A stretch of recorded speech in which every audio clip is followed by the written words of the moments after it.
धारदार हथियार से लागल बावे जन थोड़ा सा खंडित भी हो चुकल बा। संगमरमर के जन मूर्ति जन बावे और यह जमीन के अंदर से दैविक चमत्कार है जी। माता की कृपा है कि माता के परिसर में एक छोटा सा मंदिर बनाने के क्रम में ये उसके देवी शक्ति मानल जाता है। वह तस्वीर देख सकता नहीं है, यही जगह पर खोदाई होता है, यही जगह पर खोदाई दिख रहा बा।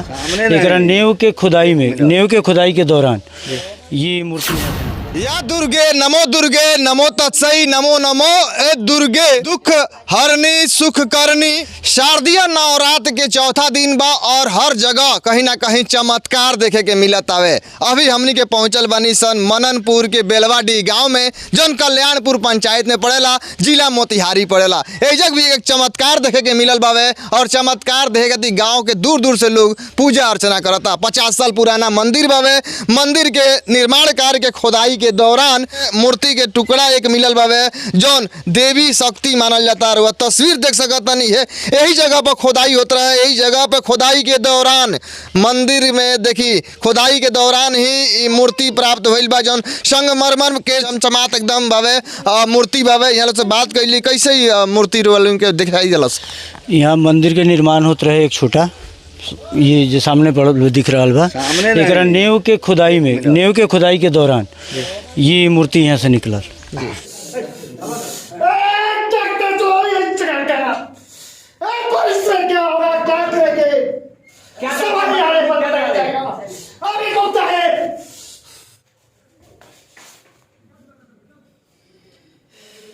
इन्हीं के शरीर पे माता रानी का डायरेक्ट शरीर पे छछात मैया देवी मैया प्रकट हो जानी और सबके आशीर्वाद देवेनी, सबके मन्नत पूरा करेनी। वीडियो के रोल ज़्यादा से ज़्यादा शेयर करी और भी मन्नत देवी माता पूरा करिए। जो खुदाई करत रहे नेव लेबर वो आके बतैलन कि ऐसे स्थिति बा, तो उनका के निकालल गए, निकाल के फिर साफ करके इनके स्थापित कर गए बा। ये नेव रहे 11 फीट के, जिसमें से जहाँ निकलल तो एक देखिए कि 11 फीट के ही नेव निकाला जाता है, लेकिन खुदाई के दौरान जब धारदार हथियार से मंदिर के जन खुदाई होता है वह तस्वीर जगत नहीं धारदार हथियार से लागल बावे जन थोड़ा सा खंडित भी हो चुकल बा। संगमरमर के जन मूर्ति जन बावे और यह जमीन के अंदर से प्रकट भइल बा। वह तस्वीर साफ तौर पर देख सकता नहीं। दर्शन करे के बड़ा दूर दूर से लोग आवता है। शारदीय नवरात्र के जन चौथा दिन बावे, बहुत दूर दूर से माता के दर्शन करे होता। लोग भी दर्शन कर ली। हालांकि बहुत जल्द ही जन भव्य मंदिर के निर्माण कार्य भी शुरू हो जाई। तो जब बाबा मौजूद बनी यहाँ से बात कर लिया तो थोड़ा सा टुकड़ा भी हो चुकल बना। हाँ, तो थोड़ा सा रोल के मन में डर भी हुई, डर के तो स्वाभाविक बा। अगर देवी के मूर्ति के साथ कुछ होता तो भय तो बना मन में, लेकिन ऐसा कुछ ना भेल। सब अच्छा बा, बढ़िया बा। जो भी आयल बड़ी तो कल्याणी करी हन। बाकी ये खंडित भेल तो पता लागल कि हाँ ये बा यहाँ कुछ तो खोद के निकालल गई, निकाल के फिर यहाँ लेबर जे खुदाई करत रहे उनकरा ऊपर कोनो ना कोई क्षति ना, बहुत बढ़िया। सब कोई कल्याण में बा, कोई बढ़िया चमत्कार बाबा चाचा। ये कैसन चमत्कार लगता? ये दैविक चमत्कार है, माता की कृपा है कि माता के परिसर में एक छोटा सा मंदिर बनाने के क्रम में ये उसके नींव में निकला। तो यह महारानी की कृपा है, माता की कृपा है, ईश्वर का कृपा है कि यहाँ ये प्रकट हो गई, और वो भी नवरात्र के समय दूसरे ही दिन।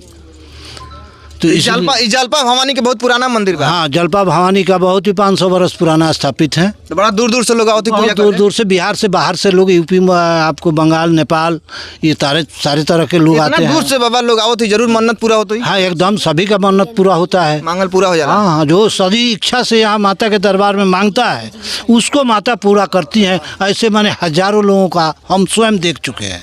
मांगल मुराद पूरा होला। जलपा भवानी के मंदिर में रोआ लोग भी अपन मन्नत मांगी। वीडियो को ज़्यादा शेयर करी। वीडियो रुआ यूट्यूब फेसबुक पे देखे के मिली। अगर वह यूट्यूब चैनल के सब्सक्राइब नहीं करें सब्सक्राइब करी और देखी कि यह स्थान बा, यह जगह बावे, वो साफ तौर से देख सकता नहीं। एक प्रकार के प्रकट होके के बात एजा सामने आवता और चमत्कार ही मानल जाता। जन 11 फीट के मंदिर के नव निर्माण के दौरान ये मूर्ति प्राप्त भइल बा, अब 9 फीट के ही अंदर में बनावल जाता। हाँ, अब 11 फीट था, वो 11वां फीट में आकर के मूर्ति मिला तो हम लोग उसको 2 फीट छोड़ करके इसको 9 फीट कर दिए और इसको यहीं पर स्थापित रहने दिए कि तमाम लोग आ रहा है, देख रहा है।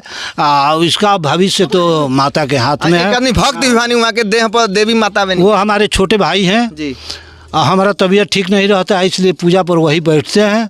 और माता का आसन है जी। तो देवी माता के सब लोग दर्शन करते हैं? हाँ हाँ, सभी लोग सब दर्शन लोग का दुख दूर होता है? हाँ, सभी लोगों का दुख दूर होता है। जो भी सही इच्छा से आता है यहाँ, जो मांगता है वो माता पूर्ण करती है। देखी जलपा भवानी के ई मंदिर बा, तमाम तरह के लोग भी आयल बावे ई चमत्कार देखे। और भाग्य के बात ई बा एजा के जे पुजारी बानी वहाँ के छोटा भाई के शरीर पे छछात मैया देवी मैया प्रकट हो जानी और सबके आशीर्वाद देवेनी, सबके मन्नत पूरा करेनी। वीडियो को ज़्यादा से ज़्यादा शेयर करी और भी मन्नत देवी माता पूरा करिए। धन्यवाद।